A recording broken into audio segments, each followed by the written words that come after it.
नमस्कार साथियों, स्वागत है आपका ऑनलाइन स्टडी ग्रुप में। घटना चक्र के करंट से संबंधित दृष्टि निरंतर सीरीज के अंतर्गत सबसे पहले वन लाइनर पार्ट को कंप्लीट कराया जा रहा है। इसके पहले पार्ट में राष्ट्रीय, अंतर्राष्ट्रीय और आर्थिकी से संबंधित वन लाइनर पार्ट कंप्लीट कराया जा चुका है। आज की क्लास में इसके संपूर्ण वन लाइनर पार्ट को कंप्लीट करा दिया जाएगा। तो चलिए प्रारंभ करते हैं आज का ये सेशन। सबसे पहले विज्ञान से संबंधित जो भी घटनाक्रम के प्रश्न हैं उनको कंप्लीट कराएंगे। आज का सबसे पहला प्रश्न है कि किस देश ने UAV 122 सुपरसोनिक मिसाइल का सफल परीक्षण किया। तो याद रखेंगे उस देश का नाम है तुर्की यानी टर्की। तो टर्की ने दिसंबर 2024 में UAV 122 सुपरसोनिक मिसाइल का सफल परीक्षण किया है। अब यहां पर यह भी प्रश्न बन सकता है कि इसका परीक्षण किससे किया गया। तो याद रखेंगे जिस ड्रोन से इसका सफल परीक्षण हुआ उसका नाम है बायर कटर अकिंची ड्रोन। क्या नाम है? Bayraktar Akinci drone. तो ये भी बात आपको ध्यान में रखना होगा, Bayraktar Akinci drone, Bayraktar Akinci drone. ठीक है, तो ये बात ध्यान में रखेंगे कि दिसंबर 2024 में टर्की ने बायर कटर अकिंची ड्रोन से UAV 122 सुपरसोनिक मिसाइल का सफल परीक्षण किया। याद रखिएगा ये जो वायर कटर अकिंची ड्रोन है ये दीर्घावधि मानव रहित लड़ाकू विमान है। ये हवा से हवा और हवा से सतह पर मार करने वाली मिसाइलों के साथ साथ जो पारंपरिक हथियार हैं इन दोनों को ले जाने में ये सक्षम है। याद रखिएगा अगर पूछा जाए कि इस वायर कटर अकिंची ड्रोन को किस देश की कंपनी ने बनाया तो याद रखेंगे तुर्की की ही एक ड्रोन निर्माता कंपनी है जिसका नाम है वायकर। क्या नाम है? बायकर। याद रखिएगा इसी बायकर कंपनी ने ये ड्रोन बनाया जिसका नाम है Bayraktar Akinci drone. Clear है? तो इतनी बातें आप इसके संदर्भ में ध्यान में रखेंगे। और जो पॉपुलर प्रश्न है कि टर्की की राजधानी क्या है तो आपका जवाब होगा अंकारा। टर्की की राजधानी अंकारा है। अगला प्रश्न देखिए, पूछा जा रहा है कि दो लाल पांडा जो कि रॉटरडम जू नीदरलैंड से भारत लाए गए इनको कहां पर भारत में रखा गया। तो याद रखेंगे Padmaja Naidu Himalayan zoological park जिसको शॉर्ट फॉर्म में PNZP कहते हैं, ये दार्जिलिंग में है, पश्चिम बंगाल में। यहां पर रॉटरडम जू नीदरलैंड से लाए गए दो लाल पांडा को रखा गया है। क्लियर? कहां पर? Padmaja Naidu Himalayan zoological park Darjeeling में। क्लियर? अब यहां पर एक बात और आपको ध्यान में रखनी है, ये जो लाल पांडा है इसका वैज्ञानिक नाम क्या है।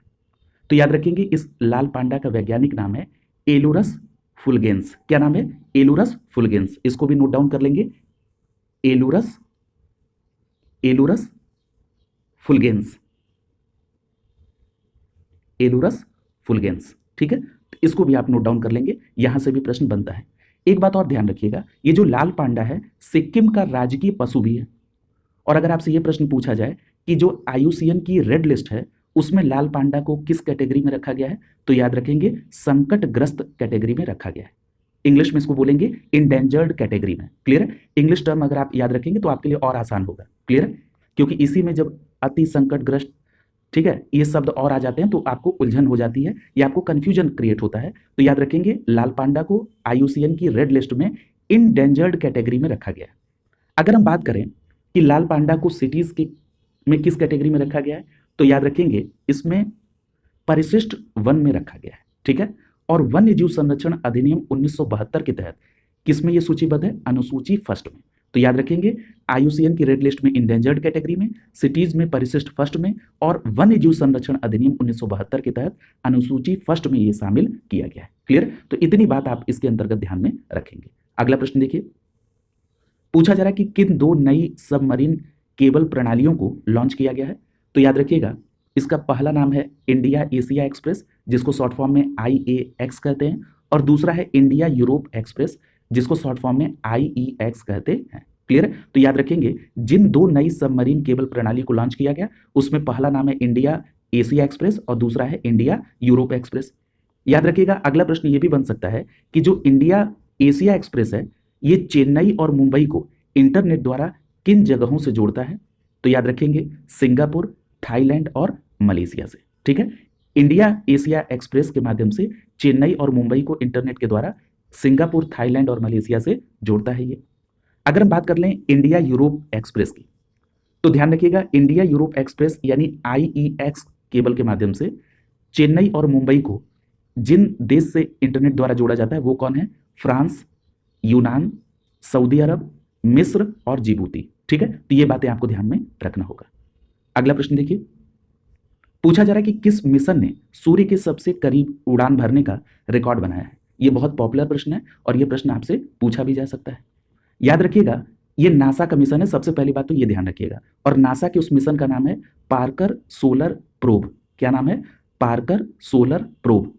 देखिए, जो नासा का ये जो मिशन है पार्कर सोलर प्रोब, इस मिशन के द्वारा सूर्य के सबसे करीब उड़ान भरने का रिकॉर्ड बनाया गया है। क्लियर है? अब कितना करीब? तो याद रखिएगा, ये जो पार्कर सोलर प्रोब है ये सूर्य की सतह से कितना निकट पहुंचा? तो याद रखिएगा 3.8 मिलियन मील। ठीक है, तो ये भी फैक्ट आपको बिल्कुल याद होना चाहिए कि जो पार्कर सोलर प्रोब है ये सूर्य की सतह के 3.8 मिलियन मील निकट पहुंचा।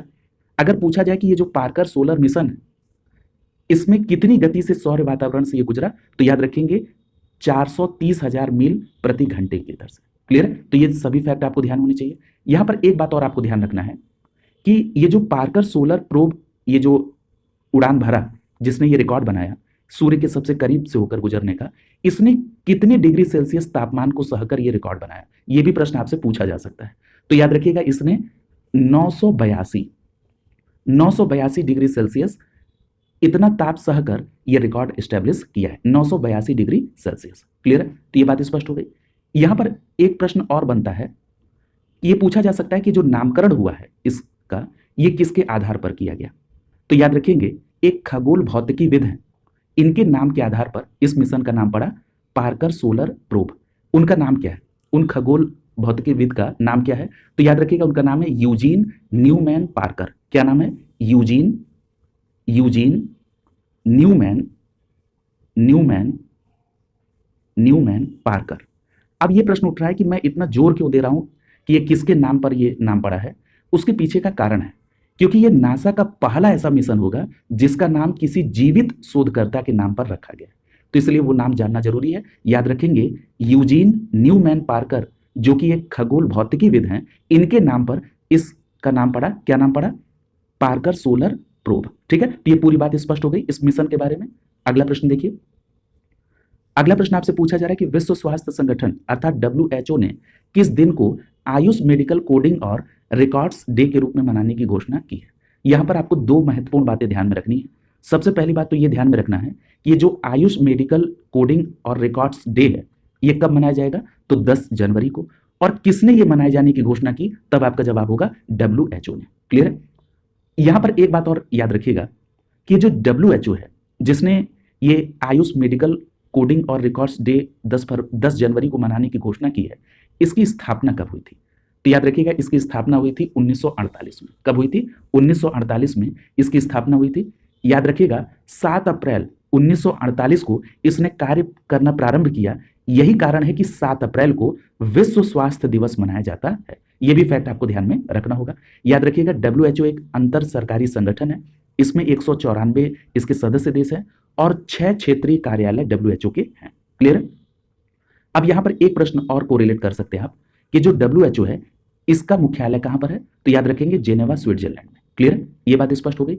एक बात और याद रखिएगा कि ये जो 10 जनवरी को आयुष मेडिकल कोडिंग और रिकॉर्ड्स डे मनाए जाने की घोषणा हुई है, 10 जनवरी को एक और दिवस मनाया जाता है। वो कौन सा है? तो याद रखेंगे विश्व हिंदी दिवस। क्लियर है? अब आप इन दोनों को जब कोरिलेट करके याद रखेंगे तो ये फैक्ट याद रखना और आसान होगा। अगला प्रश्न देखिए। अगला प्रश्न आपसे पूछा जा रहा है कि भारत जेन के द्वारा डेटा संग्रह के लिए कौन सी पहल शुरू की गई। तो याद रखिएगा, 18 दिसंबर 2024 को भारत जेन के द्वारा जिस डाटा संग्रह पहल की शुरुआत की गई उसका नाम है भारत डाटा सागर। क्या नाम है? भारत डाटा सागर। ये एक पहल है डाटा संग्रह के लिए। किसके द्वारा शुरू की गई? भारत जेन के द्वारा शुरू की गई। क्लियर है? इसमें कोई कंफ्यूजन नहीं। अगला प्रश्न देखिए। अगला प्रश्न आपसे पूछा जा रहा है कि पहली बार गंगा नदी डॉल्फिन की टैगिंग कहां पर की गई। ये बहुत महत्वपूर्ण प्रश्न है। किसी न किसी प्रतियोगी परीक्षा में यह प्रश्न निश्चित रूप से पूछा जाएगा। तो याद रखेंगे, पहली बार असम में गंगा नदी डॉल्फिन की टैगिंग की गई। कब की गई? दिसंबर 2024 में। क्लियर है? तो ये बात स्पष्ट हो गई। यहां पर एक बात और आपको ध्यान में रखना होगा, आप सभी इस बात से परिचित भी होंगे कि जो गंगा नदी डॉल्फिन है ये भारत का राष्ट्रीय जलीय पशु है। भारत का राष्ट्रीय जलीय पशु कौन है? गंगा नदी डॉल्फिन। ठीक है? यहां पर यह भी प्रश्न पूछा जा सकता है कि जो गंगा नदी डॉल्फिन है इसका वैज्ञानिक नाम क्या है। तो याद रखेंगे, प्लेटनिस्टा गैंगेटिका। क्लियर है? क्या नाम है? प्लेटनिस्टा गैंगेटिका। क्लियर? तो यह भी बात आपको ध्यान में रखना है। अगला प्रश्न देखिए। अगले प्रश्न में पूछ रहा है कि इस पहल को किसने कार्यान्वित किया है? तो याद रखेंगे wild life institute of India के द्वारा, यानी WII के द्वारा। तो स्पष्ट रूप से याद रखेंगे कि wild life institute of India अर्थात WII के द्वारा पहली बार भारत के राष्ट्रीय जलीय पशु गंगा नदी डॉल्फिन को असम में टैगिंग किया गया। क्लियर, ये बात स्पष्ट हो गई। अगला प्रश्न देखिए।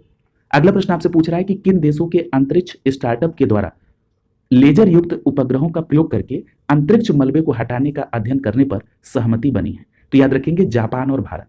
कहने का मतलब यह है कि जापान और भारत की जो अंतरिक्ष स्टार्टअप कंपनियां हैं, जो स्टार्टअप्स हैं, उन्होंने ये डिसाइड किया कि वो लेजर युक्त उपग्रहों का प्रयोग करके, किसका? लेजर युक्त उपग्रहों का प्रयोग करके अंतरिक्ष मलबे को हटाने के लिए अध्ययन करेंगे। क्लियर है? तो ये बात स्पष्ट हो गई, जापान और भारत के बीच ये डिसाइड हुआ।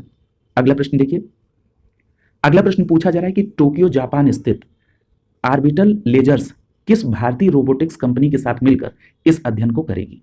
यानी कहने का मतलब यह है, जो अभी आपने देखा कि लेजर युक्त उपग्रहों के प्रयोग से अंतरिक्ष मलबे को हटाए जाने के अध्ययन पर भारत और जापान के अंतरिक्ष स्टार्टअप्स के बीच में सहमति बनी। अब उसका नाम भी स्पष्ट हो रहा है। जापान का ऑर्बिटल लेजर्स है, जो कि भारतीय रोबोटिक्स इंस्पेसिटी। ठीक है, तो ये बात स्पष्ट हो गई कि भारत में जो रोबोटिक्स कंपनी है उसका नाम है इंस्पेसिटी, और जापान की ऑर्बिटल लेजर्स ने मिलकर ये निर्णय लिया है कि वो अंतरिक्ष मलबे को हटाने के लिए कैसे लेजर युक्त उपग्रह का प्रयोग किया जाए, इस पर अध्ययन करेगा। क्लियर? अगला प्रश्न पूछा जा रहा है कि आर्कटिक रिपोर्ट कार्ड 2024 किसने जारी किया? तो याद रखेंगे 10 दिसंबर 2024 को national oceanic and atmospheric administration, जिसको शॉर्ट फॉर्म में बोलते हैं NOAA, जो कि USA से संबंधित है, इसने आर्कटिक रिपोर्ट कार्ड 2024 जारी किया। तो आर्कटिक रिपोर्ट 2024 किसने जारी किया? NOAA अर्थात national oceanic and atmospheric administration USA के द्वारा। याद रखिएगा, इसमें अगर पूछा जाए कि 2024 में आर्कटिक की सतह पर तापमान किस वर्ष के बाद सर्वाधिक रहा, तो याद रखिएगा 1900 के बाद। यानी आर्कटिक की सतह पर जो तापमान 2024 में सर्वाधिक रहा वो कब के बाद? तो 1900 के बाद। अगला कह रहा है कि विगत 5 वर्षों में भारत में ई कचरा उत्पादन में कितनी वृद्धि हुई है? तो याद रखेंगे विगत 5 वर्षों में भारत में जो ई कचरा उत्पादन में वृद्धि हुई है वो 72.54% की हुई है। कितनी? 72.54%। अगला प्रश्न पूछ रहा है कि 2019-20 में भारत में कितना ई कचरा उत्पन्न हुआ था? तो याद रखेंगे 2019-20 में भारत में ई कचरा 1.01 मिलियन मीट्रिक टन उत्पन्न हुआ था। ठीक है, तो 2019-20 में भारत में ई कचरा कितना? 1.01 मिलियन मीट्रिक टन। और वही अगर बात की जाए 2023-24 में, तो ये 2023-24 में कितना हो गया? 1.751 मिलियन मीट्रिक टन। क्लियर? तो ये दोनों डेटा याद रखेंगे, 2023-24 में कितना हो गया? 1.751 मिलियन मीट्रिक टन। अगला प्रश्न पूछ रहा है कि भारत वैश्विक स्तर पर ई वेस्ट उत्पादन में किस स्थान पर है? ये बहुत महत्वपूर्ण प्रश्न है, इस तरह के प्रश्न लगातार बनते हैं। तो याद रखेंगे भारत वैश्विक स्तर पर ई वेस्ट उत्पादन के मामले में तीसरे स्थान पर है। इसमें चीन नंबर 1 पर है और दूसरे नंबर पे अमेरिका है, और तीसरे नंबर पे ई वेस्ट उत्पादन के मामले में भारत तीसरे नंबर पर विश्व में है।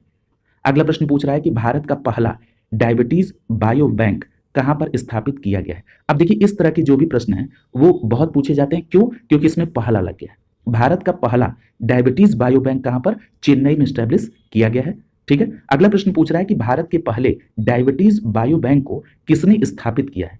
तो याद रखेंगे भारतीय चिकित्सा अनुसंधान परिषद अर्थात ICMR और मद्रास डायबिटीज रिसर्च फाउंडेशन अर्थात MDRF के द्वारा मिलकर भारत के पहले डायबिटीज बायो बैंक को चेन्नई में दिसंबर 2024 में स्टैब्लिश किया गया। क्लियर? तो ICMR और MDRF के द्वारा। अगला प्रश्न देखिए। अगला प्रश्न पूछ रहा है कि इसे स्थापित करने का उद्देश्य क्या है? तो याद रखेंगे मधुमेह पर उन्नत अनुसंधान को सुविधाजनक बनाना। क्लियर? अगला प्रश्न पूछ रहा है कि भारतीय सेना IAAIIC AI इंक्यूबेशन सेंटर ये कहां पर लॉन्च किया गया है? तो याद रखेंगे बेंगलुरु में। ठीक है, तो याद रखेंगे भारतीय सेना AI इंक्यूबेशन सेंटर कहां पर लॉन्च किया है? 18 दिसंबर 2024 को। तो आपका जवाब होगा बेंगलुरु में। क्लियर? अगला प्रश्न देखिए, पूछ रहा है कि भारतीय सेना ने AI इंक्यूबेशन सेंटर विकसित करने के लिए किस कंपनी के साथ साझेदारी की है? तो आपका जवाब होगा भारत इलेक्ट्रॉनिक्स लिमिटेड अर्थात BEL के द्वारा। क्लियर? तो याद रखेंगे भारत सेना ने, यानी भारत की सेना ने भारत इलेक्ट्रॉनिक्स लिमिटेड अर्थात BEL के साथ एक साझेदारी की ताकि वो AI इंक्यूबेशन सेंटर बेंगलुरु में लॉन्च कर सके। क्लियर? तो ये बात एस्टैब्लिश हो गई। अगला देखिए। अगला प्रश्न पूछ रहा है कि भारतीय सेना ने किस नवीनतम सर्वेक्षण पोत को शामिल किया है। तो याद रखेंगे, भारतीय सेना ने जिस नवीनतम सर्वेक्षण पोत को शामिल किया उसका नाम है आईएनएस निर्देशक। क्या नाम है? आईएनएस निर्देशक। अब यहां पर एक प्रश्न बनता है कि जो आईएनएस निर्देशक है इसको कहां पर शामिल किया गया। क्लियर है? इसको कहां पर शामिल किया गया? तो याद रखेंगे विशाखापत्तनम स्थित नौसेना डॉकयार्ड में। ठीक है, ये भी प्रश्न आपसे पूछा जाता है। तो याद रखेंगे 18 दिसंबर 2024 को भारतीय सेना ने नवीनतम सर्वेक्षण पोत आईएनएस निर्देशक को विशाखापत्तनम स्थित नौसेना डॉकयार्ड में लॉन्च किया। क्लियर? ये बात स्पष्ट हो गई। यहां पर एक बात और याद रखिएगा, ये जो आईएनएस निर्देशक है ये सर्वेक्षण पोत जो बृहद परियोजना है इसका दूसरा जहाज है। ठीक है, तो ये भी बात स्पष्ट हो गई। एक बात और याद रखिएगा कि इस लॉन्चिंग में जो मुख्य अतिथि थे वो रक्षा राज्य मंत्री श्री संजय सेतु थे। ठीक है, तो संजय सेतु जो कि रक्षा राज्य मंत्री हैं वो इसमें मुख्य अतिथि थे। क्लियर है? यहां पर एक बात और ध्यान रखिएगा कि आईएनएस निर्देशक इस पोत की लंबाई और भार कितना है। तो याद रखिएगा इसकी लंबाई है 110 मीटर। ठीक है, और इसका जो भार है, डिस्प्लेसमेंट है, वो कितना है? 3800 टन। ठीक है, तो इसकी लंबाई 110 मीटर और इसका भार 3800 टन है। किसका? आईएनएस निर्देशक का। और इस पोत की अधिकतम गति कितनी है? तो याद रखेंगे 18 नॉट से अधिक। आईएनएस निर्देशक की अधिकतम गति 18 नॉट से अधिक है। ठीक है, अगला देखिए। अगला प्रश्न आपसे पूछ रहा है कि यूरोपीय आणविक जीव विज्ञान संगठन, जिसको शॉर्ट फॉर्म में ईएमबीओ कहते हैं, कितने जीव वैज्ञानिकों को अपने ग्लोबल इन्वेस्टिगेटर नेटवर्क में शामिल किया है। तो याद रखिएगा ये जो ईएमबीओ है यानी यूरोपियन मॉलिक्यूलर बायोलॉजी ऑर्गेनाइजेशन। ठीक है, इसका फुल फॉर्म क्या हो जाएगा इंग्लिश में? European molecular biology organisation. Clear? Hindi में बोलेंगे यूरोपीय आणविक जीव विज्ञान संगठन। इसने कुल 11 वैज्ञानिकों को अपने ग्लोबल इन्वेस्टिगेटर नेटवर्क में शामिल किया। कब? 12 दिसंबर 2024 को। और याद रखिएगा ये जो 11 वैज्ञानिक हैं इसमें से भारत के 5 वैज्ञानिक हैं, यानी 11 वैज्ञानिक में भारत के 5 वैज्ञानिक हैं। इसमें एक बात और याद रखिएगा, इसमें 2 वैज्ञानिक ऐसे हैं जो भारत के क्षेत्रीय वैज्ञानिक प्रौद्योगिकी केंद्र अर्थात आरसीबी फरीदाबाद से संबंधित हैं। उन 2 वैज्ञानिक के नाम क्या है? तो उसमें एक वैज्ञानिक है डॉक्टर प्रेम कौशल और दूसरे वैज्ञानिक का नाम है डॉक्टर राजेंद्र मोतियानी। ठीक है, तो ये पूरी बात आपको ध्यान में रखना है कि ईएमबीओ यानी यूरोपियन मॉलिक्यूलर बायोलॉजी ऑर्गेनाइजेशन ने टोटल 11 वैज्ञानिकों को ग्लोबल इन्वेस्टिगेटर नेटवर्क में शामिल किया, जिसमें भारत के 5 हैं।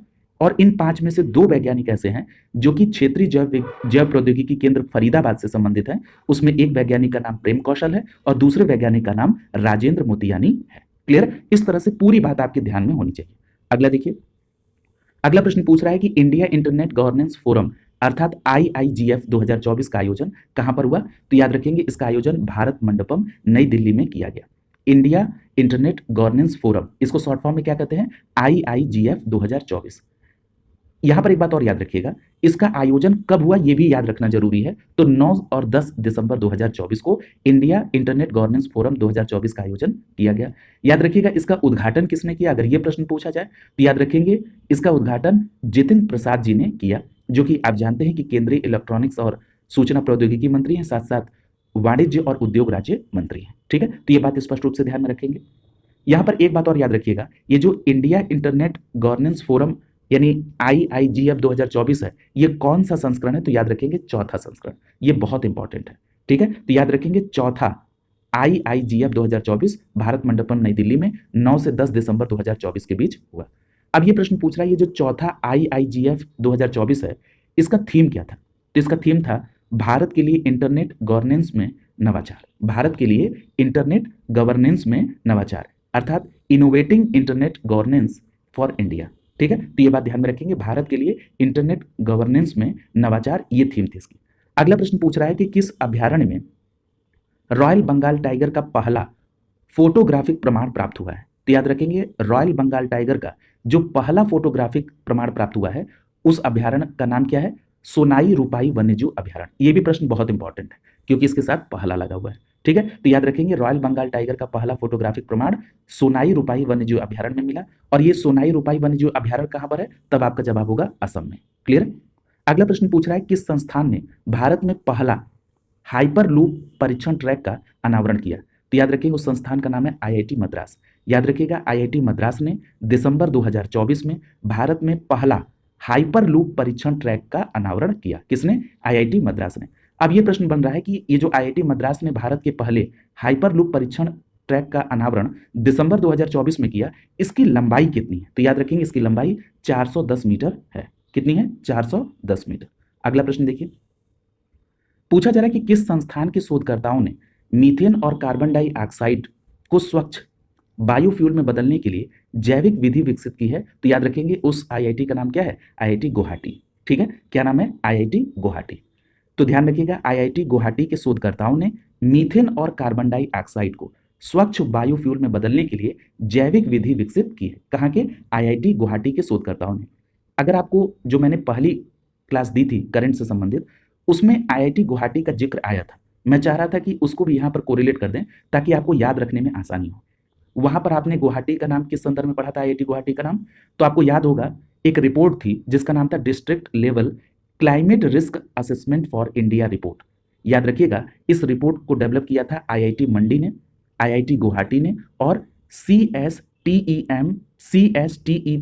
बेंगलुरु के द्वारा। ठीक है, तो ये बात स्पष्ट हो गई। इस रिपोर्ट का विकास आईआईटी मंडी और आईआईटी गुवाहाटी ने, और इसको जारी कहाँ किया गया था? आईआईटी दिल्ली ने। ठीक है, ये बात स्पष्ट हो गई। अब आपको ये ध्यान रखना है कि district level climate risk assessment for India जो रिपोर्ट है, उसमें भी आईआईटी गुवाहाटी है, और आईआईटी गुवाहाटी मीथेन और कार्बन डाइऑक्साइड को स्वच्छ बायोफ्यूल में बदलने की जो जैविक विधि विकसित करने की बात होगी वहां पर भी है। क्लियर हो गया? अगला देखिए, पूछ रहा है कि इस शोध में उपयोग किए गए बैक्टीरिया का नाम क्या है? तो याद रखेंगे, इसमें जो बैक्टीरिया प्रयोग किया गया शोध में, उसका नाम है मिथाइलोसिनस ट्राइकोस्पोरियम। क्या नाम है? मिथाइलोसिनस ट्राइकोस्पोरियम। याद रखिएगा इसको। अगला देखिए, अगला प्रश्न पूछ रहा है कि केंद्रीय पर्यावरण, वन एवं जलवायु परिवर्तन मंत्रालय ने राष्ट्रीय प्राणी उद्यान नई दिल्ली हेतु किस तकनीकी का शुभारंभ किया है? तो याद रखिएगा नैनो बबल टेक्नोलॉजी का। तो याद रखेंगे नैनो बबल टेक्नोलॉजी का प्रयोग या इसका शुभारंभ राष्ट्रीय प्राणी उद्यान नई दिल्ली के लिए किया गया। किसके द्वारा? केंद्रीय पर्यावरण, वन एवं जलवायु परिवर्तन मंत्रालय के द्वारा। ठीक है, और कब किया गया? 3 दिसंबर 2024 को। अब ये प्रश्न उठता है कि ये जो नैनो बबल्स है, इसका उपयोग किस संदर्भ में होता है? ठीक है, तो याद रखेंगे नैनो बबल्स जो टेक्नोलॉजी है, इसका प्रयोग जल स्वच्छता और शुद्धिकरण के लिए होता है। किसके लिए? जल स्वच्छता और शुद्धिकरण के लिए। अब ये प्रश्न उठता है कि इस तकनीकी के माध्यम से जो गंदे तालाब हैं, इसके पानी को कैसे स्वच्छ किया जा सकता है? तो याद रखिएगा, ये जो नैनो बबल्स टेक्नोलॉजी है, इसके माध्यम से गंदे तालाब से शैवाल और अन्य अपशिष्टों को हटाकर पानी को स्वच्छ किया जाएगा। क्लियर? तो ये बात स्पष्ट हो गई। अब देखिए, यहां से इसके स्टैटिक पार्ट से भी प्रश्न बन सकता है। आपको पता है कि पानी को शुद्ध करने की कुछ और विधियां हैं, जैसे क्लोरीन की गोलियां डालकर आप शुद्ध करते हैं, पानी में फिटकरी मिलाकर शुद्ध करते हैं जिसको जमावट बोलते हैं। ठीक है, तो इन विधियों को भी इसके साथ ध्यान में रखेंगे। क्लियर है? अगला देखिए, अगला प्रश्न पूछ रहा है कि गूगल सेफ्टी इंजीनियरिंग सेंटर, जिसको शॉर्ट फॉर्म में GSEC कहते हैं, कहाँ स्थापित करने की घोषणा की गई है? तो याद रखेंगे तेलंगाना के हैदराबाद में।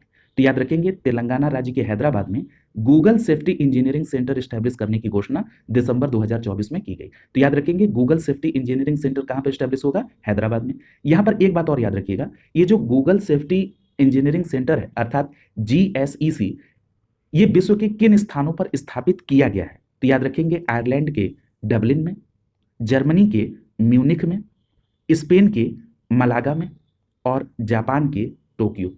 ठीक है, तो याद रखेंगे गूगल सेफ्टी इंजीनियरिंग सेंटर इन आयरलैंड के डबलिन, जर्मनी के म्यूनिख, स्पेन के मलागा और जापान के टोक्यो के अलावा अब भारत में तेलंगाना राज्य के हैदराबाद में स्टैब्लिश किया जाएगा। ये बहुत इंपॉर्टेंट है, इसको भी ध्यान में रखिएगा। अगला प्रश्न देखिए, पूछा जा रहा है कि भारत का पहला ग्रीन हाइड्रोजन फ्यूल सेंटर कहां पर स्थापित किया गया है?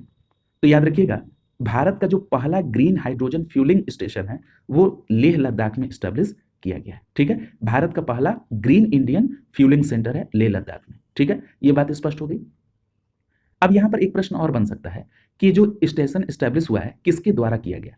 तो याद रखिएगा अमारा राजा इंफ्रा कंपनी के द्वारा। उस कंपनी का नाम क्या है?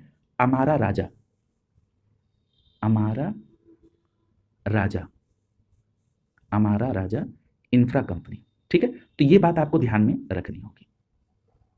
ये भी प्रश्न बन सकता है, अमारा राजा इंफ्रा कंपनी के द्वारा ये स्टैब्लिश किया गया है। क्लियर? और याद रखिएगा, इस कार्यक्रम में मनोहर लाल खट्टर जो कि केंद्रीय मंत्री हैं वो मौजूद थे। उन्होंने इस कार्यक्रम के दौरान एनटीपीसी की ग्रीन हाइड्रोजन बसों को भी हरी झंडी दिखाई। इसके अलावा 1.7 मेगावाट की सौर संयंत्र का भी इन्होंने अनावरण किया। क्लियर? तो ये सारी बातें आपको ध्यान में रखनी होंगी। तो बात कर रहे थे कि भारत का जो पहला green hydrogen fuelling station Leh Ladakh में स्थापित किया गया, इस हाइड्रोजन फ्यूलिंग स्टेशन का उत्पादन क्षमता कितनी? तो याद रखिएगा, इसकी उत्पादन क्षमता है 80 किलोग्राम प्रतिदिन हाइड्रोजन, ग्रीन हाइड्रोजन उत्पादन क्षमता है। क्लियर है? तो याद रखें कितना है, 80 किलोग्राम प्रतिदिन। अगला प्रश्न आपसे पूछ रहा है कि इस स्टेशन की स्थापना समुद्र तल से कितनी ऊंचाई पर की गई है? तो याद रखेंगे 3400 मीटर की ऊंचाई पर इस स्टेशन को स्टैब्लिश किया गया है। क्लियर? तो ये बात स्पष्ट हो गई। अगला प्रश्न देखिए, अगला प्रश्न आपसे पूछ रहा है कि द्विपक्षीय सैन्य अभ्यास जिसका नाम है अग्नि वॉरियर 2024 कहां पर आयोजित किया गया? तो याद रखेंगे, ये जो अग्नि वॉरियर 2024 है, ये देवलाली महाराष्ट्र में आयोजित किया गया और ये आयोजित कब हुआ? 28 से 30 नवंबर 2024 के बीच। तो याद रखेंगे 28 से 30 नवंबर 2024 के बीच देवलाली महाराष्ट्र में एक द्विपक्षीय सैन्य अभ्यास जिसका नाम है अग्नि वॉरियर 2024 उसका आयोजन किया गया। और अगर जब आप कह रहे हैं कि द्विपक्षीय है तो इसमें दो पक्ष कौन थे? भारत और सिंगापुर। ये जो अग्नि वॉरियर है ये भारत और सिंगापुर के बीच होने वाला एक सैन्य अभ्यास है जो कि 28 से 30 नवंबर 2024 के बीच देवलाली महाराष्ट्र में संपन्न हुआ। यहां पर एक बात और याद रखिएगा कि जो अग्नि वॉरियर 2024 है ये कौन सा इस बार संस्करण था? तो याद रखिएगा ये 13वां संस्करण था। कौन सा संस्करण था? 13वां संस्करण था। इससे संदर्भित प्रश्न भी। यहां पर एक बात और आपको ध्यान में रखना होगा, ये जो अग्नि वॉरियर 2024 है इसको शॉर्ट फॉर्म में XAW 2024 भी कहेंगे। ठीक है, हो सकता है आपसे शॉर्ट फॉर्म पूछ दे, तो याद रखेंगे XAW 2024 यानी एक्सरसाइज अग्नि वॉरियर 2024। क्लियर? तो ये बात ध्यान में रखेंगे। अगला देखिए, ये भारत और सिंगापुर के बीच। अगला प्रश्न पूछ रहा है कि IIT कानपुर ने रक्षा और सुरक्षा अनुप्रयोगों के लिए स्टील्थ तकनीक में क्रांति लाने के उद्देश्य से किसे डिजाइन किया है? तो याद रखिएगा IIT कानपुर के द्वारा अनालक्ष्य MSCX को डिजाइन किया गया है। क्लियर? तो सबसे पहली बात तो ये आपको ध्यान में रखना होगा कि जो अनालक्ष्य MSCS है इसको किसने डिजाइन किया? तो आपका जवाब होगा IIT कानपुर के द्वारा। और क्यों किया गया? तो याद रखेंगे इस कपड़े को पहनने के बाद जवान दुश्मन से जो उनके रडार हैं उसमें नहीं आएंगे। ठीक है, और रक्षा और सुरक्षा अनुप्रयोगों को ध्यान में रखते हुए इसमें स्टील्थ तकनीक का प्रयोग करते हुए इसको IIT कानपुर ने डिजाइन किया है जिसका नाम है अनालक्ष्य MSCS। ठीक है, तो ये बात आपको ध्यान में रखना है।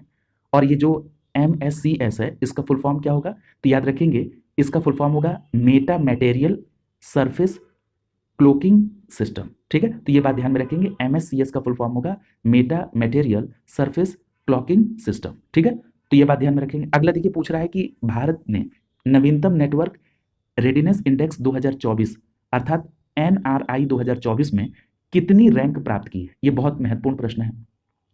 तो ध्यान रखिएगा ये जो NRI है, ठीक है, यानी नेटवर्क्स रेडिनेस इंडेक्स 2024, ये इसमें भारत ने 2024 में 49वीं स्थान प्राप्त किया है। ठीक है, 49।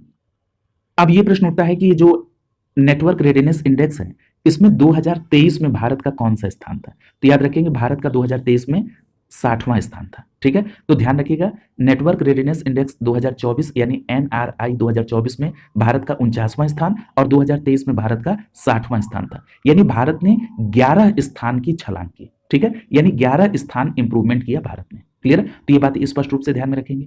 आपसे ये भी प्रश्न पूछा जा सकता है कि जो NRI 2024 है ये किसके द्वारा जारी किया गया? तो याद रखेंगे वॉशिंगटन DC की का एक इंस्टीट्यूट है जिसका नाम है पोर्टुलन्स। क्या नाम है? पोर्टुलन्स। तो याद रखेंगे वॉशिंगटन DC का पोर्टुलन्स के द्वारा ये जो इंस्टीट्यूट है क्या नाम है? पोर्टुलन्स। इसके द्वारा इसको लॉन्च किया गया है। ठीक है, तो ये भी बात आपको ध्यान में रखना है।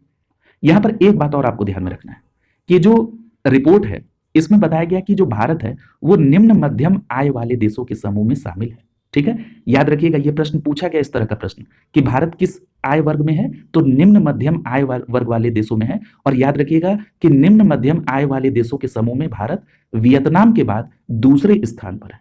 ठीक है, तो ये भी बात आपको ध्यान में रखनी होगी। इतनी बातें आप नेटवर्क रेडिनेस इंडेक्स 2024 के संदर्भ में ध्यान में रखेंगे। 2023 में भारत का 60वां स्थान था, इसका मतलब है कि इसमें 11 स्थान का इंप्रूवमेंट हुआ है। एक बात और आपको ध्यान में रखना होगा कि ये जो नेटवर्क रेडिनेस इंडेक्स 2024 है इसमें टोटल 133 अर्थव्यवस्थाओं को शामिल किया गया था। ठीक है, अगला प्रश्न देखिए।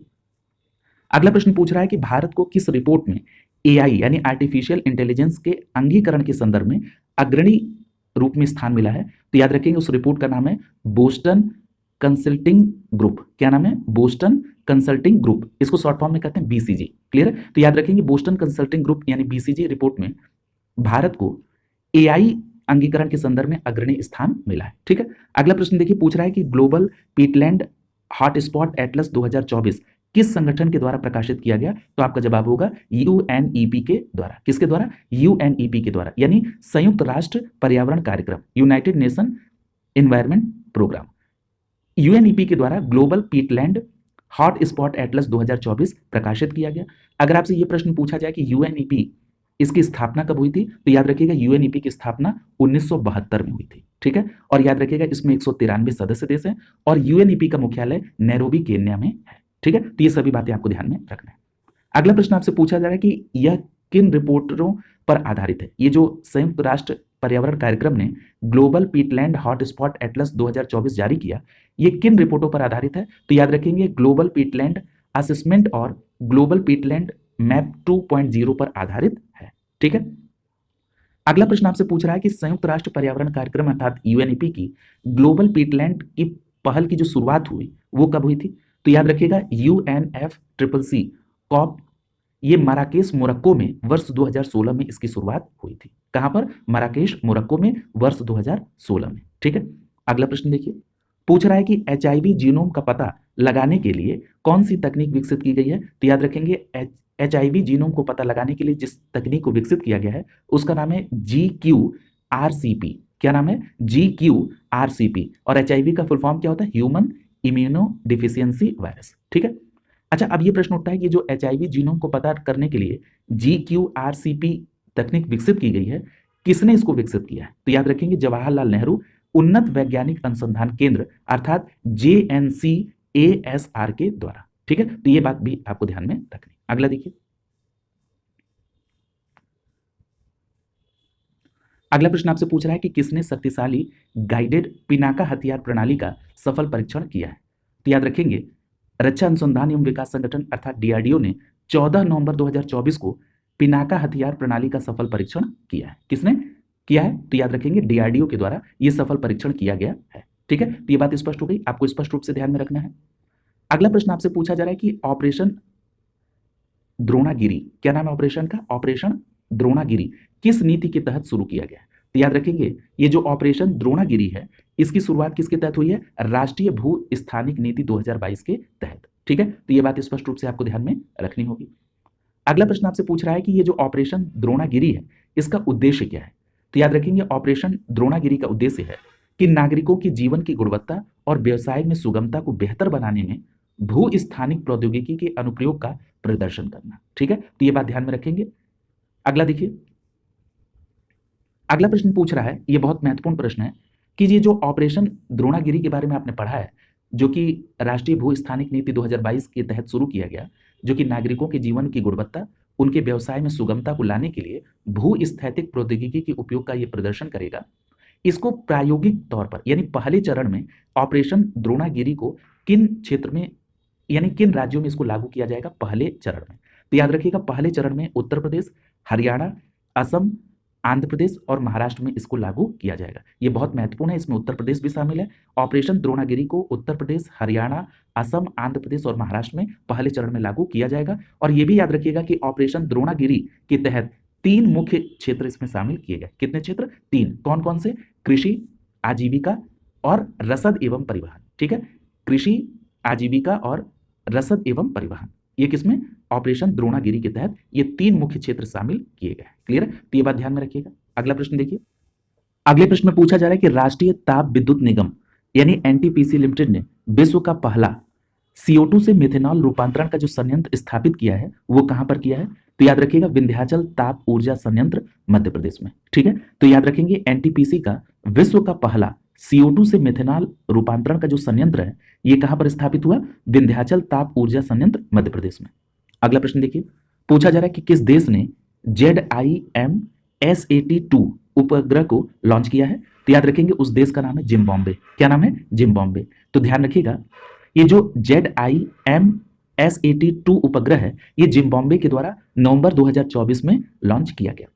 यहां पर एक बात और याद रखिएगा कि ये निम्न पृथ्वी अवलोकन उपग्रह है। कौन? ZIMSAT-2, ठीक है। और एक बात और याद रखिएगा कि जो जिम्बाब्वे का ये जो उपग्रह है ZIMSAT-2 उपग्रह, इसको कहां से लॉन्च किया गया? तो याद रखेंगे रूस के बोस्टोचनी कॉस्मोड्रोम से। कहां से? रूस के बोस्टोचनी कॉस्मोड्रोम से इसको लॉन्च किया गया। ये बात भी आपको ध्यान में रखनी होगी। अगला प्रश्न पूछ रहा है कि AI सक्षम ई तरंग प्रणाली को किस मंत्रालय के द्वारा लॉन्च किया गया? तो आपका जवाब होगा रक्षा मंत्रालय ने नवंबर 2024 में AI सक्षम ई तरंग प्रणाली को लॉन्च किया। तो AI सक्षम ई तरंग प्रणाली को किसने लॉन्च किया? रक्षा मंत्रालय ने नवंबर 2024 में। अगला प्रश्न पूछ रहा है कि ये जो ई तरंग है, ये जो प्रणाली है, किस संस्थान के सहयोग से विकसित किया गया?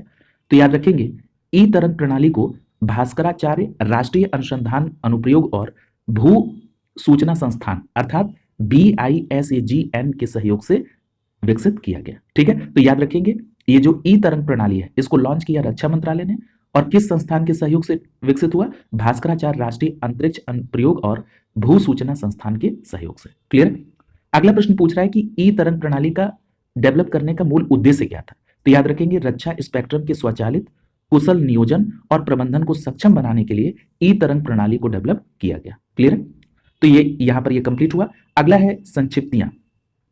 इसमें सबसे पहला प्रश्न पूछ रहा है कि किस पूर्व प्रधानमंत्री का 92 वर्ष की अवस्था में निधन हो गया 26 दिसंबर 2024 को? तो याद रखेंगे डॉक्टर मनमोहन सिंह जो भारत के पूर्व प्रधानमंत्री थे, इनका 92 वर्ष की अवस्था में 26 दिसंबर 2024 को निधन हो गया। क्लियर? देखिए यहां से प्रश्न बनने की संभावना है, ठीक है। अब कौन से या किस तरह के प्रश्न बनते हैं, इनको भी आपको ध्यान में रखना होगा। ये जरूरी नहीं कि इसी तरह का सीधा प्रश्न आपसे पूछ दे, इस प्रश्न को पूछने की संभावना थोड़ी कम है, ठीक है। अब ये पूछना कि मनमोहन सिंह किस समुदाय के पहले प्रधानमंत्री थे, तो याद रखेंगे अल्पसंख्यक समुदाय यानी सिख समुदाय से ये देश के पहले प्रधानमंत्री थे। अब देखिए प्रश्न आपसे ये भी पूछ सकता है कि मनमोहन सिंह किन किन पदों पर अपनी सेवा दे चुके हैं।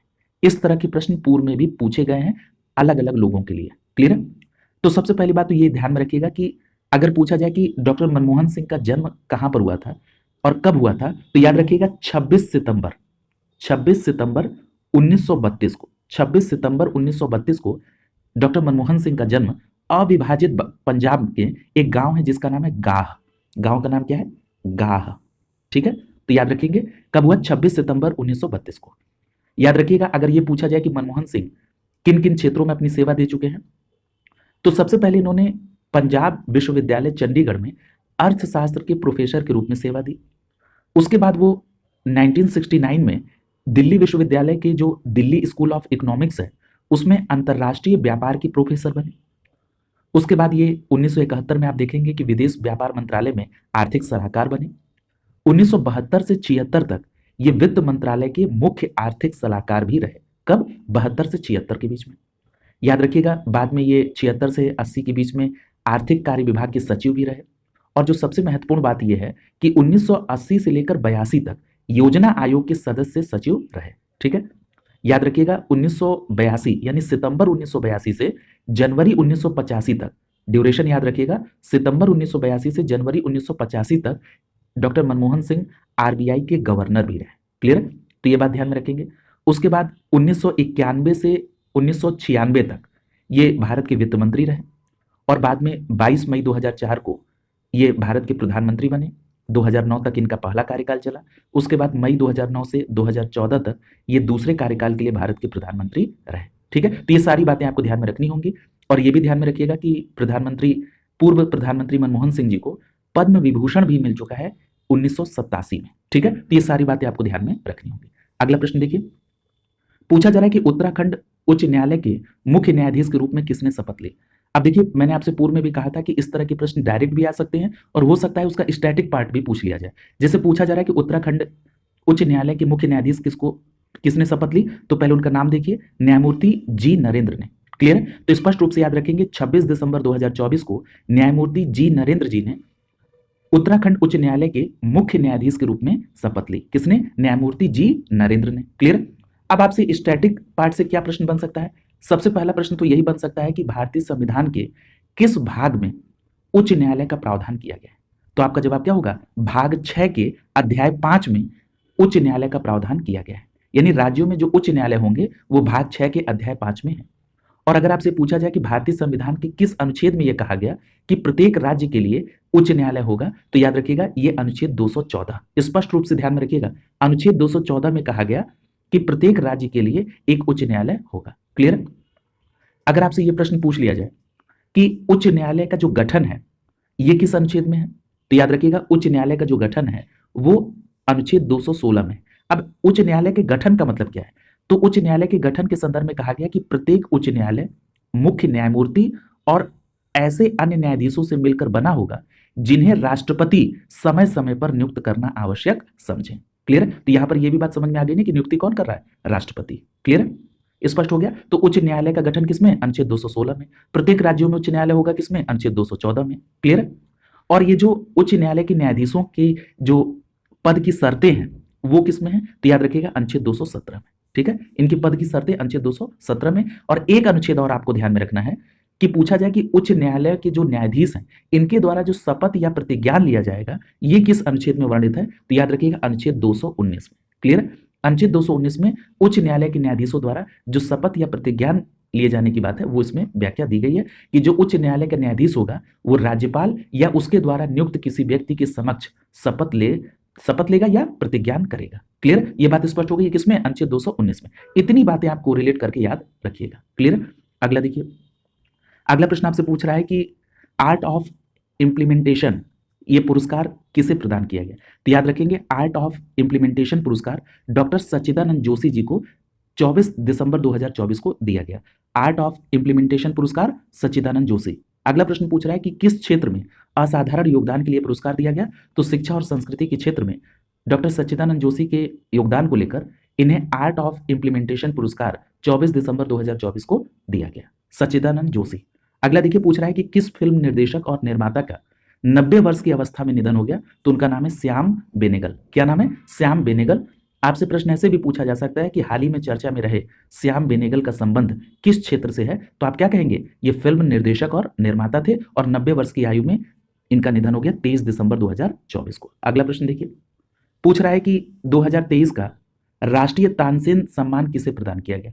तो याद रखेंगे दिसंबर 2024 में 2023 का राष्ट्रीय तानसेन सम्मान कोलकाता के पंडित स्वपन चौधरी को दिया गया। किसको दिया गया? पंडित स्वपन चौधरी को दिया गया 2023 का राष्ट्रीय तानसेन पुरस्कार। ठीक है, ये बहुत महत्वपूर्ण है, याद रखिएगा। दिसंबर 2024 में वर्ष 2023 का राष्ट्रीय तानसेन सम्मान पंडित स्वपन चौधरी को दिया गया और ये कहाँ के? कोलकाता के। अगला प्रश्न पूछ रहा है कि वर्ष 2024 का हिंदी का साहित्य अकादमी पुरस्कार किस कवियत्री को प्रदान किया गया? कवियत्री, वर्तनी के दृष्टिकोण से ध्यान में रखिएगा। 2024 का जो हिंदी का साहित्य अकादमी पुरस्कार दिया गया वो गगन गिल को दिया गया। किसको? गगन गिल को दिया गया। ये बात आपको ध्यान में रखना है। क्लियर? यहां पर एक बात और आपको ध्यान में रखना है कि जो हिंदी का साहित्य अकादमी पुरस्कार दिया गया 2024 का गगन गिल को, इनके किस हिंदी के काव्य के लिए दिया गया? तो उसका नाम है मैं जब तक आई बाहर। क्या नाम है? मैं जब तक आई बाहर। ठीक है, तो ये बात आपको ध्यान में रखना है कि गगन गिल का हिंदी का जो काव्य है मैं जब तक आई बाहर, इसके लिए इन्हें 2024 का हिंदी का साहित्य अकादमी पुरस्कार दिया गया। क्लियर? अगला प्रश्न देखिए, पूछा जा रहा है कि अंग्रेजी भाषा के लिए पुरस्कार किसे देने की घोषणा की गई? तो याद रखिएगा अंग्रेजी भाषा का पुरस्कार इस्टरिन कीरे को देने की घोषणा की गई है। किसको? इस्टरिन कीरे को, अंग्रेजी भाषा का। और इनकी कृति जिसके लिए देने की बात की गई है तो इनका उपन्यास है जिसका नाम है स्पिरिट नाइट्स। क्या नाम है? Spirit knights. ठीक है, तो याद रखेंगे उपन्यास स्पिरिट नाइट्स के लिए इस्टरिन कीरे को अंग्रेजी भाषा के लिए पुरस्कार दिए जाने की घोषणा की गई। क्लियर? अगला पूछा जा रहा है कि द लकी वंश पुरस्कार की लेखिका कौन है? तो याद रखेंगे पुस्तक है लकी वंश, इसकी लेखिका है जारा चौधरी। द लकी वंश की लेखिका कौन है? जारा चौधरी। अगला देखिए, पूछ रहा है कि bring it on the incredible story of my life किसकी आत्मकथा है? तो याद रखेंगे दीपा मलिक की। बहुत पॉपुलर नाम है, जरूर ध्यान में रखिएगा कि दीपा मलिक जी की एक आत्मकथा है जिसका नाम है bring it on the incredible story of my life. ठीक है, और दीपा मलिक कौन है? तो ये भारतीय पैरा एथलीट। क्लियर? अगला प्रश्न पूछा जा रहा है कि किस महान तबला वादक का 73 वर्ष की अवस्था में निधन हो गया? तो उनका नाम है जाकिर हुसैन। तो याद रखेंगे जाकिर हुसैन एक प्रसिद्ध तबला वादक थे जिनका 73 वर्ष की अवस्था में 15 दिसंबर 2024 को निधन हो गया। जाकिर हुसैन। और अगला प्रश्न इन्हीं से संबंधित है कि फेफड़ों की किस बीमारी के कारण उनका निधन हो गया। तो याद रखेंगे इडियोपैथिक पल्मोनरी फाइब्रोसिस के कारण इनका निधन हो गया। ठीक है, तो फेफड़ों में इडियोपैथिक पल्मोनरी फाइब्रोसिस बीमारी हुई, जिसके कारण महान तबला वादक जाकिर हुसैन साहब का 73 वर्ष की अवस्था में 15 दिसंबर 2024 को निधन हो गया। अगला प्रश्न पूछा जा रहा है कि सुरक्षा में उत्कृष्टता हेतु अयोध्या की राम मंदिर परियोजना को कौन सा अंतरराष्ट्रीय पुरस्कार मिला। तो याद रखिएगा उसका नाम है स्वॉर्ड ऑफ ऑनर। क्या नाम है? Sword of honour. तो ध्यान रखेंगे अयोध्या की राम मंदिर परियोजना को सुरक्षा में उत्कृष्टता के लिए स्वॉर्ड ऑफ ऑनर दिसंबर 2024 में मिला। अब यह प्रश्न उठता है कि जो स्वॉर्ड ऑफ ऑनर पुरस्कार है किस संगठन के द्वारा दिया गया। तो याद रखेंगे ब्रिटिश सेफ्टी काउंसिल यूके के द्वारा। क्लियर है? अगला देखिए, पूछ रहा है कि 10वीं विश्व आयुर्वेद कांग्रेस, जिसको शॉर्ट फॉर्म में WAC कहते हैं, इसका आयोजन कहां किया गया। तो याद रखेंगे देहरादून उत्तराखंड में। यहां पर आपको दो बातें प्रमुख रूप से ध्यान में रखनी होंगी कि जो विश्व आयुर्वेद कांग्रेस आयोजित हुई ये किस क्रम की थी। तो 10वीं थी। दूसरी प्रमुख बात आपको यह ध्यान रखनी है कि जो 10वीं विश्व आयुर्वेद कांग्रेस है इसका आयोजन कहां पर हुआ। तो याद रखेंगे उत्तराखंड राज्य के देहरादून में। इसको शॉर्ट फॉर्म में WAC 2024 भी कहते हैं। और एक महत्वपूर्ण बात और कोरिलेट करिए कि जो 10वीं विश्व आयुर्वेद कांग्रेस देहरादून में संपन्न हुई ये 12 से 15 दिसंबर 2024 के बीच आयोजित की गई। क्लियर है?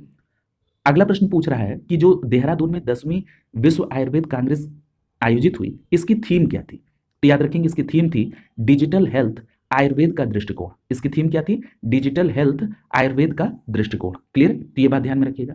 अगला प्रश्न देखिए, पूछ रहा है कि 34वां व्यास सम्मान 2024 हिंदी लेखिका को दिया गया, किसको। तो याद रखेंगे उस हिंदी लेखिका का नाम है सूर्यबाला। ठीक है, तो याद रखेंगे हिंदी लेखिका सूर्यबाला जी को 34वां व्यास सम्मान 2024 दिया गया। क्रम जरूर याद रखेंगे, ये जो व्यास सम्मान 2024 है ये किस क्रम का है? 34वां व्यास सम्मान है। ठीक है, और उनके किस उपन्यास के लिए दिया गया। तो सूर्यबाला जी के उपन्यास का नाम है कौन देश को वासी वेणु की डायरी। क्या नाम है? कौन देश को वासी वेणु की डायरी। ये सूर्यबाला जी का उपन्यास है जिसके लिए इनको 34वां व्यास सम्मान 2024 दिया गया। कई बार ऐसा भी होता है कि इसको मैच करने के लिए भी पूछ देता है, तो आप 2023 का भी पुरस्कार ध्यान में रखेंगे। तो याद रखेंगे 33वां जो व्यास सम्मान 2023 दिया गया था वो पुष्पा भारती जी को दिया गया था। उनकी कौन सी उनकी कृति थी? यादें यादें और यादें। ठीक है, तो जो 2023 का 33वां व्यास सम्मान था वो पुष्पा भारती जी को उनकी कृति यादें यादें और यादें के लिए, और 34वां व्यास सम्मान 2024 सूर्यबाला जी को दिया गया उनके उपन्यास कौन देश को वासी बेड़ू की डायरी के लिए। यहां पर एक बात और याद रखिएगा कि जो व्यास सम्मान है ये बिड़ला फाउंडेशन के द्वारा दिया जाता है और इसमें जो राशि दी जाती है वो 4 लाख रुपए राशि प्रदान की जाती है। क्लियर? तो ये सारी बातें आपको ध्यान में रखनी होंगी। अगला प्रश्न देखिए, पूछ रहा है कि UNEP champions of the earth award 2024 कितने विजेताओं को दिया गया। तो याद रखेंगे 6 विजेताओं को दिया गया। याद रखिएगा 10 दिसंबर 2024 को UNEP champions of the earth award 2024 6 विजेताओं को दिया गया। क्लियर है? इसमें अगला प्रश्न पूछ रहा है कि किसे विज्ञान और नवाचार की श्रेणी में दिया गया। तो याद रखेंगे विज्ञान और नवाचार की श्रेणी में लू की को दिया गया, ये चीन से संबंधित है। क्लियर है? और अगर पूछा जाए कि लाइफ टाइम अचीवमेंट की श्रेणी में किसको दिया गया, तो भारत के माधव गाडगिल को। याद रखेंगे भारत के माधव गाडगिल को लाइफ टाइम अचीवमेंट श्रेणी में यह पुरस्कार दिया गया। क्लियर? तो यह बात किसकी हो रही है? UNEP champions of the earth award 2024। Clear? इसमें यह भी पूछा जा सकता है कि पॉलिसी लीडरशिप श्रेणी में किसको सम्मानित किया गया।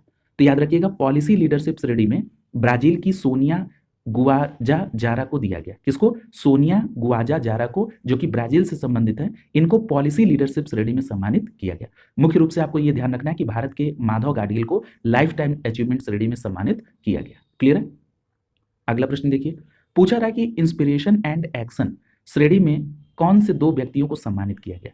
तो याद रखिएगा इंस्पिरेशन एंड एक्शन श्रेणी में यूएस के एमी बावर्स कार्डोलिस को दिया गया और रोमानिया के गैब्रियल पाउन को दिया गया। ठीक है, तो ये दोनों बातें याद रखेंगे कि इंस्पिरेशन एंड एक्शन श्रेणी में यूएसए के एमी बावर्स कार्डोलिस को दिया गया और रोमानिया के गैब्रियल पाउन को दिया गया।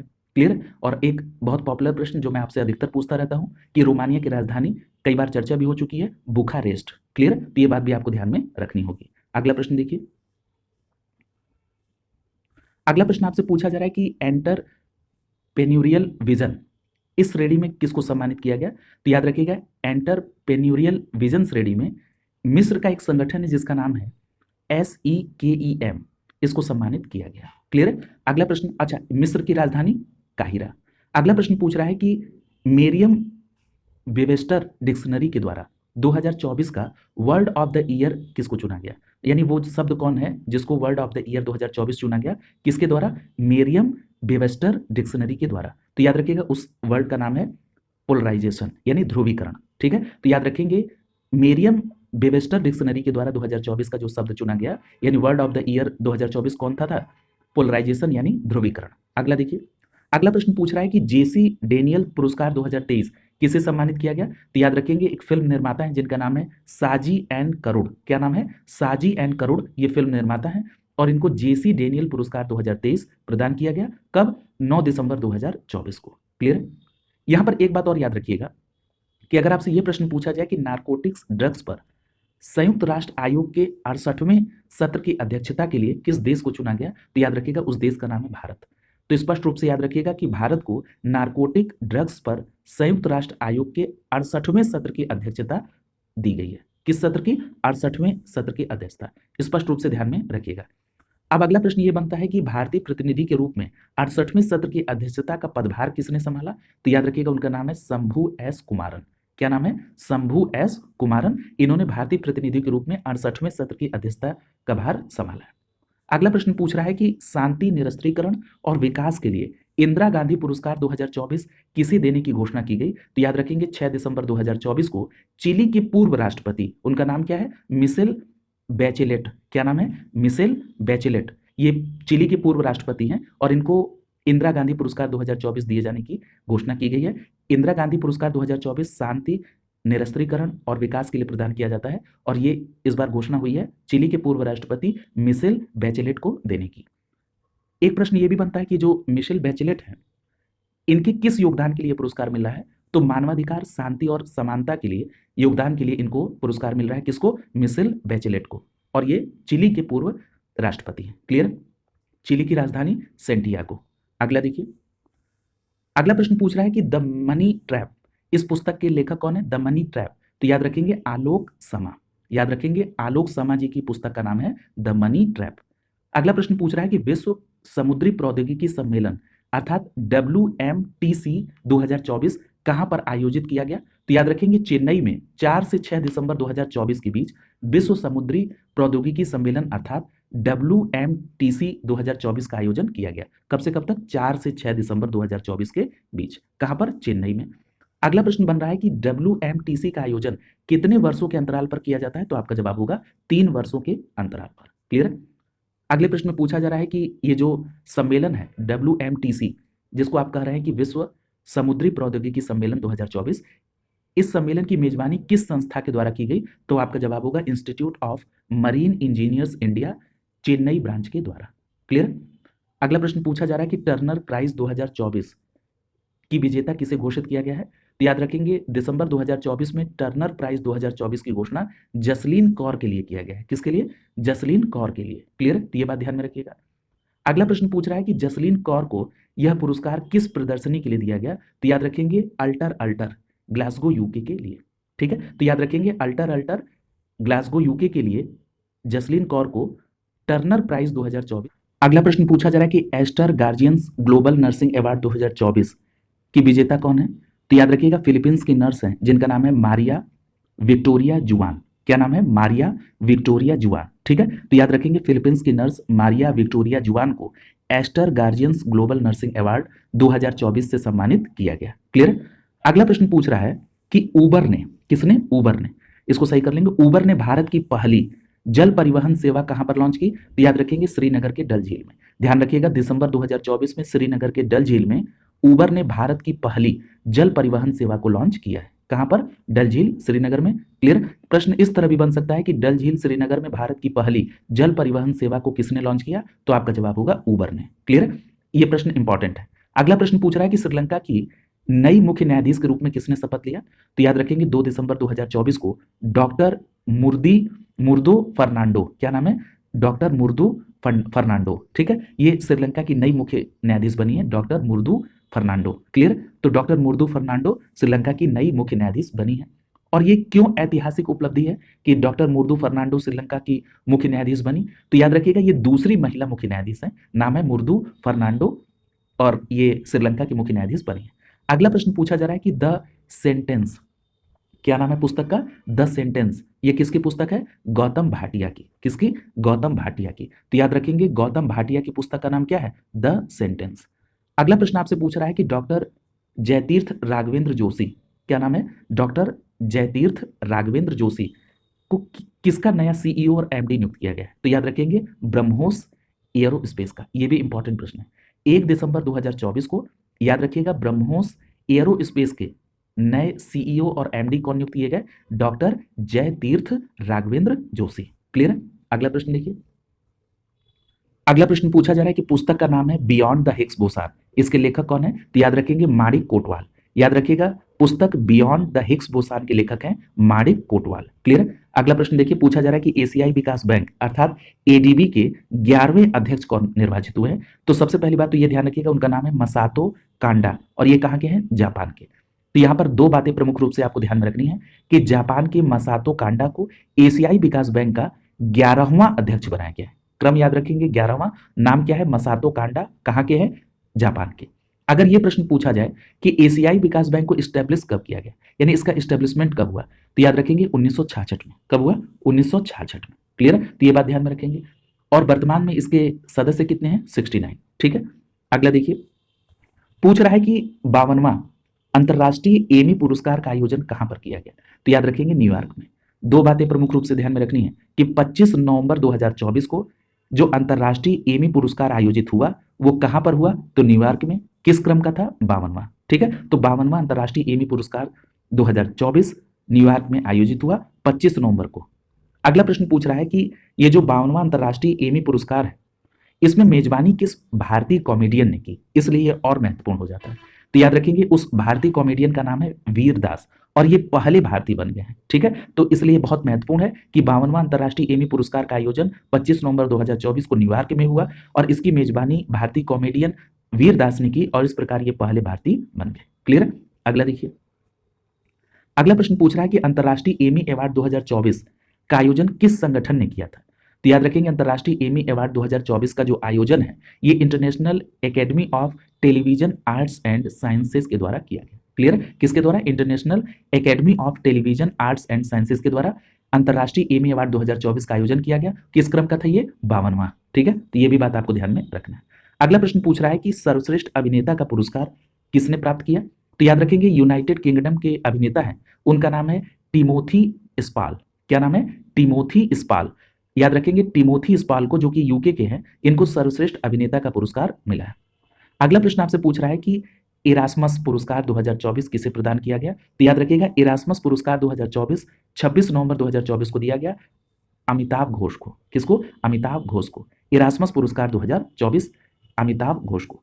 अगला प्रश्न ये पूछ रहा है कि जो अमिताभ घोष को पुरस्कार मिला इरास्मस पुरस्कार 2024, ये पुरस्कार दक्षिण एशिया से वो कौन से व्यक्ति हैं जिनको ये मिला? तो ये पहले व्यक्ति हैं। ठीक है। तो इस बात को मैं और समराइज कर दूं तो दक्षिण एशिया के वो पहले व्यक्ति हैं अमिताभ घोष जिनको इरास्मस पुरस्कार 2024 मिला है। क्लियर है? और ये पूछा जा रहा है कि ये जो अमिताभ घोष हैं इनकी पुस्तक का नाम, तो इनकी पुस्तक का नाम है the great derangement climate change and the unthinkable. क्या नाम है पुस्तक का? The great derangement climate change and the unthinkable. ठीक है। तो ये पुस्तक का नाम भी आपको ध्यान में रखना होगा। अगला प्रश्न देखिए, पूछा जा रहा है कि 2024 का जेसीबी प्राइज फॉर लिटरेचर किसको दिया गया? 2024 का जेसीबी प्राइज फॉर लिटरेचर पुरस्कार किसको दिया गया? तो याद रखेंगे उपमन्यु चटर्जी को। किसको? उपमन्यु चटर्जी को। स्पष्ट रूप से ध्यान में रखिएगा कि 2024 का JCB prize for literature Upamanyu Chatterjee को दिया गया, और उनके किस उपन्यास के लिए दिया गया? तब आपका जवाब होगा Lorenzo searches for the meaning of life.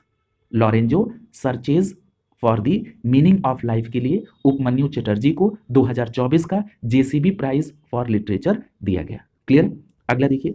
अगला पूछा जा रहा है कि 2024 का फाइजर पुरस्कार किसको मिला? तो याद रखेंगे 2024 का फाइजर पुरस्कार प्रोफेसर प्रोजीत बिहारी मुखर्जी को दिया गया। किसको? प्रोफेसर प्रोजीत बिहारी मुखर्जी को 2024 का फाइजर पुरस्कार दिया गया। 2024 का फाइजर पुरस्कार प्रोजीत बिहारी मुखर्जी। अगला प्रश्न ये पूछ रहा है कि फाइजर पुरस्कार उनकी किस पुस्तक के लिए दिया गया? तो प्रोफेसर प्रोजीत बिहारी मुखर्जी की पुस्तक का नाम है brown skins white coats race science in India 1920 से 66। ठीक है, पुस्तक का नाम फिर से समझिए, brown skins white coats race science in India 1920 से 66। ये किसकी पुस्तक है? प्रोफेसर प्रोजीत बिहारी मुखर्जी की, जिनको 2024 का फाइजर पुरस्कार प्रदान किया गया। अगला प्रश्न देखिए, पूछ रहा है कि किस पंजाबी संगीतकार को UNFCCC डिजिटल क्लाइमेट लाइब्रेरी हेतु प्रथम वैश्विक राजदूत नियुक्त किया गया है? तो याद रखेंगे उस पंजाबी संगीतकार का नाम है शुभ। क्या नाम है? शुभ। तो ध्यान रखिएगा, शुभ एक पंजाबी संगीत कलाकार है जिनको UNFCCC डिजिटल क्लाइमेट लाइब्रेरी के लिए पहला वैश्विक राजदूत नियुक्त किया गया है नवंबर 2024 में। क्लियर है? अगला प्रश्न देखिए, पूछा जा रहा है कि किस कंप्यूटर प्रोग्रामिंग भाषा के सह निर्माता का 96 वर्ष की अवस्था में निधन हो गया? तो याद रखेंगे उनका नाम है थॉमस यूजीन कर्ज। क्या नाम है? थॉमस यूजीन कर्ज। तो याद रखेंगे ये किस, अच्छा एक बात और ध्यान रखिए, जो थॉमस यूजीन कर्ज है किस प्रोग्रामिंग भाषा के लिए? तो उसका नाम है बेसिक। क्लियर है? तो ये बात ध्यान में रखिएगा, यहाँ पर बेसिक एक कंप्यूटर की हाई लेवल प्रोग्रामिंग लैंग्वेज है। इसके जो सह निर्माता हैं उनका नाम क्या है? थॉमस यूजीन कार्ड्स, और इनका 96 वर्ष की अवस्था में निधन हो गया। एक बात और याद रखिएगा कि जो बेसिक है इसको 1963 में जॉन जी केमेनी, किसके द्वारा? जॉन जी केमेनी। ये दोनों नाम आप याद रखेंगे और उसके बाद ध्यान में रखेंगे किसका डेथ हो गया? जॉन जी केमेनी।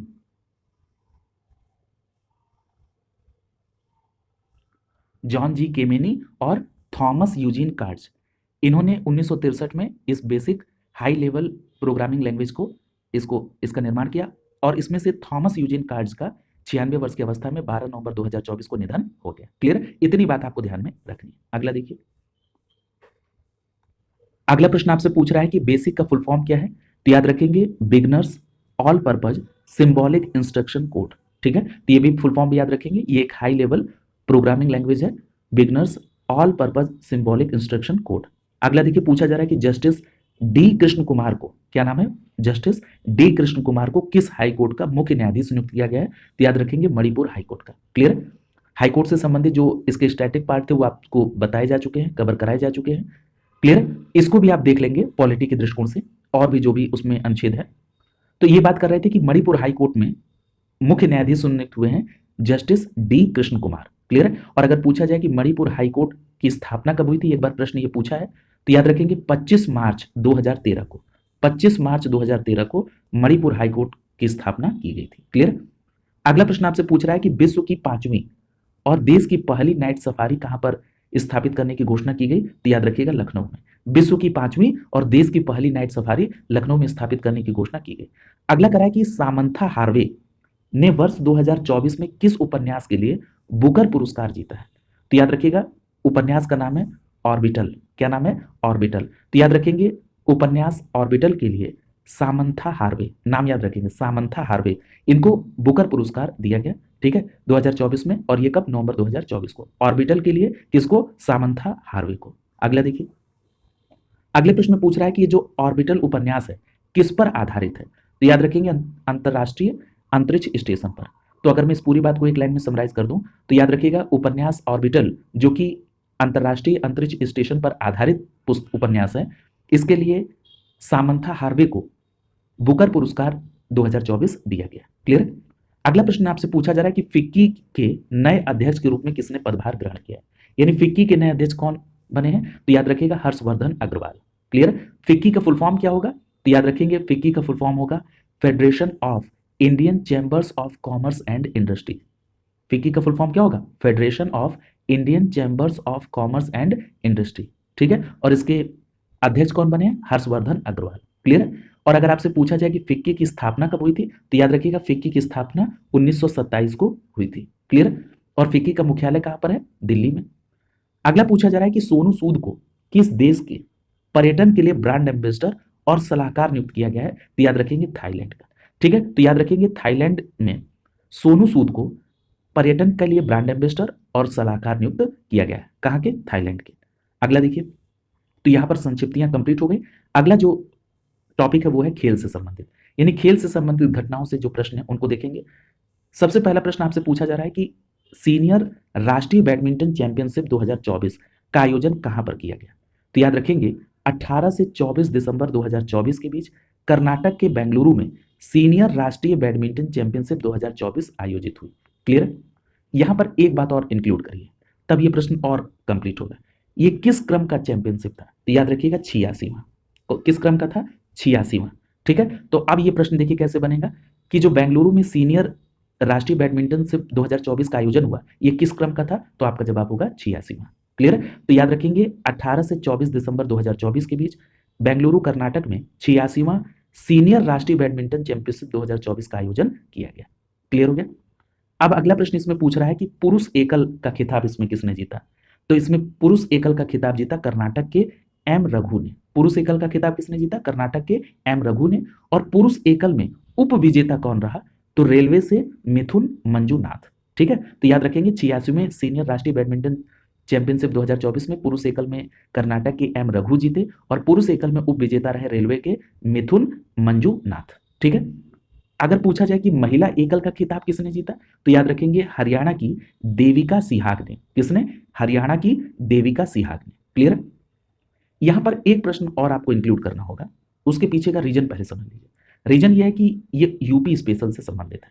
क्या प्रश्न है कि जो 86वां सीनियर राष्ट्रीय बैडमिंटन चैंपियन 2024 बेंगलुरु कर्नाटक में हुआ, इसमें मिश्रित युगल में किसने खिताब जीता। मिश्रित युगल, आपने पुरुष एकल देख लिया, महिला एकल देख लिया, फिर उसके बाद पुरुष युगल भी होता है, महिला युगल भी होता है। ठीक है, और एक होता है मिश्रित युगल। ठीक है, तो मिश्रित युगल में किसने खिताब जीता, तो याद रखेंगे आयुष अग्रवाल और श्रुति मिश्रा। दोनों नाम याद रखेंगे। मिश्रित युगल में आयुष अग्रवाल और श्रुति मिश्रा ने जीता और ये दोनों लोग यूपी से हैं। क्लियर, तो ये बात ध्यान में रखिएगा। इसी तरह अभी मैंने जिक्र किया था पुरुष युगल की, तो ये जो पुरुष युगल में विजेता है, एक विजेता का नाम तो है संस्कार सारस्वत जो कि राजस्थान के हैं, और एक विजेता का नाम है मिश्रित पुरुष युगल है ना, तो एक पुरुष का नाम है संस्कार सारस्वत जो कि राजस्थान के हैं, और एक का नाम है अर्श मोहम्मद, ये यूपी के हैं। ठीक है, तो अर्श मोहम्मद यूपी के। अच्छा, प्रश्न ऐसे भी पूछा जा सकता है कि हाल ही में चर्चा में रहे अर्श मोहम्मद या आयुष अग्रवाल या श्रुति मिश्रा, इनका संबंध किससे है, तो याद रखेंगे किस खेल से, तो बैडमिंटन से। ठीक है, तो इन सभी एस्पेक्ट्स में आपको तथ्यों को देखना होगा। ठीक है, अगला देखिए। आगे जब खेल परिदृश्य में चलेंगे तो और डिटेल में कवर करेंगे, लेकिन जितना पॉसिबल हो उतनी चर्चा होती रहे। अगला देखिए। अगला प्रश्न पूछा जा रहा है कि सलमान खान को किस खेल प्रतियोगिता का ब्रांड एम्बेसडर नियुक्त किया गया। बहुत इंपॉर्टेंट है और किसी न किसी प्रतियोगी परीक्षा में यहां से प्रश्न आना ही आना। तो याद रखिएगा सलमान खान को खो खो वर्ल्ड कप 2025 के लिए ब्रांड एम्बेसडर नियुक्त किया गया। और आपको पता है कि जो खो खो वर्ल्ड कप 2025 है ये संपन्न भी हो चुका है। तो ये तो बात आपने देख लिया कि ब्रांड एम्बेसडर किसको बनाया गया, सलमान खान को। तो यहाँ पर यह आवश्यक है कि जरा खो खो वर्ल्ड कप 2025 को एक सरसरी निगाह से, जिसको कहते हैं, यानी बहुत संक्षिप्त में और सारे एस्पेक्ट्स भी आ जाएं और बहुत कम समय में। खो खो वर्ल्ड कप 2025 सबसे पहले प्रश्न ये बन सकता है कि कब से कब तक आयोजित हुआ, तो याद रखिएगा 13 से 19 जनवरी के बीच में। कब से, 13 से 19 जनवरी 2025 के बीच में इसका आयोजन किया गया। क्लियर। और एक बात और याद रखिएगा, अगर आपसे ये प्रश्न पूछा जाए कि खो खो विश्व कप ये जो 2025 था ये कौन सा संस्करण था, तो याद रखिएगा पहला संस्करण था। आयोजन कहां हुआ, इंदिरा गांधी इंडोर स्टेडियम नई दिल्ली में हुआ। क्लियर। फिर यह भी प्रश्न आपसे पूछा जा सकता है कि जो खो खो वर्ल्ड कप 2025 है इसमें शुभंकर कौन था, तो याद रखेंगे इसके शुभंकर थे तेजस। कौन थे, तेजस। और एक शुभंकर था तारा, तेजस और तारा। ठीक है, ये खो खो 2025 के शुभंकर थे। याद रखिएगा ये दो छोटे 12 सिंघे थे। ठीक है, तेजस और तारा। अगर पूछा जाए कि ये जो खो खो विश्व कप 2025 के आयोजक कौन थे, तो आपका जवाब होगा अंतर्राष्ट्रीय खो खो संघ और भारतीय खो खो संघ। क्लियर। अगर आपसे ये प्रश्न पूछा जाए कि जो खो खो वर्ल्ड कप 2025 हुआ इसमें पुरुष खो खो विजेता कौन थे और महिला खो खो विजेता कौन थे, तो याद रखेंगे पुरुष खो खो विजेता और महिला खो खो विजेता दोनों ही भारत, और उप विजेता पूछा जाए तो पुरुष और महिला दोनों खो खो उप विजेता में नेपाल को याद रखेंगे। तो विजेता भारत और उप विजेता कौन था, नेपाल। क्लियर। एक प्रश्न और पीसीएस में पूछा गया कि किसी खेल के संदर्भ में पूछा गया था कि इसमें कितने देशों ने पार्टिसिपेट किया था, तो याद रखेंगे इसमें खो खो विश्व कप 2025 में प्रतिभागी देशों की संख्या 23 थी। कितनी थी, 23। ठीक है, तो ये सारी बातें आपको ध्यान में रखनी होगी। अगला प्रश्न देखिए। पूछा जा रहा है कि WSF world squash team championship 2024 का आयोजन कहां पर हुआ? तो याद रखेंगे WSF world squash team championship 2024 का आयोजन हांगकांग में हुआ। कहां पर? हांगकांग में। और कब से कब तक हुआ?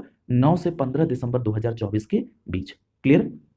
अगला देखिए, पूछ रहा है कि पुरुष टीम स्पर्धा किसने जीती इसमें? तो याद रखेंगे ये जो WSF world squash team championship 2024 थी, इसमें पुरुष टीम विजेता मिस्र की थी और इसमें पुरुष कौन सी उप विजेता थी? इंग्लैंड। ठीक है, तो पुरुष टीम विजेता स्पर्धा किसने जीता था? मिस्र ने जीता था और उप विजेता इंग्लैंड था। और अगर यही प्रश्न पूछा जाए कि महिला टीम स्पर्धा किसने जीती, तो महिला में मिस्र ने ही महिला भी और पुरुष दोनों जीता, लेकिन महिला टीम स्पर्धा में उप विजेता यूएसए था और पुरुष में उप विजेता कौन था? इंग्लैंड। क्लियर है? अगला प्रश्न देखिए, पूछा जा रहा है कि फीफा पुरुष विश्व कप 2034 की मेजबानी किसको दी गई? 34 की बात हो रही है। फीफा पुरुष विश्व कप 2024 की मेजबानी किसको दी गई? सऊदी अरब को, और पहली बार दी गई। तो ये प्रश्न महत्वपूर्ण है। फीफा पुरुष विश्व कप 2034 की मेजबानी पहली बार सऊदी अरब को दी गई। अच्छा, ये घोषणा किस में हुई? ये भी प्रश्न आ सकता है। तो याद रखिएगा, एक्स्ट्रा ऑर्डिनरी फीफा कांग्रेस का आयोजन ज्यूरिख स्विट्जरलैंड में हुआ। किसका आयोजन पूछा जा रहा है? एक्स्ट्रा ऑर्डिनरी फीफा कांग्रेस का आयोजन ज्यूरिख स्विट्जरलैंड में 11 दिसंबर 2024 को हुआ। उसी में यह निर्णय लिया गया कि फीफा पुरुष विश्व कप 2034 की मेजबानी सऊदी अरब पहली बार करेगा। अगला प्रश्न पूछा जा रहा है कि FIDE विश्व शतरंज चैंपियनशिप 2024 का आयोजन कहां पर किया गया? तो याद रखेंगे 25 नवंबर से 12 दिसंबर 2024 के बीच सिंगापुर में FIDE विश्व शतरंज चैंपियनशिप 2024 का आयोजन किया गया। कहां पर किया गया? सिंगापुर में। क्लियर?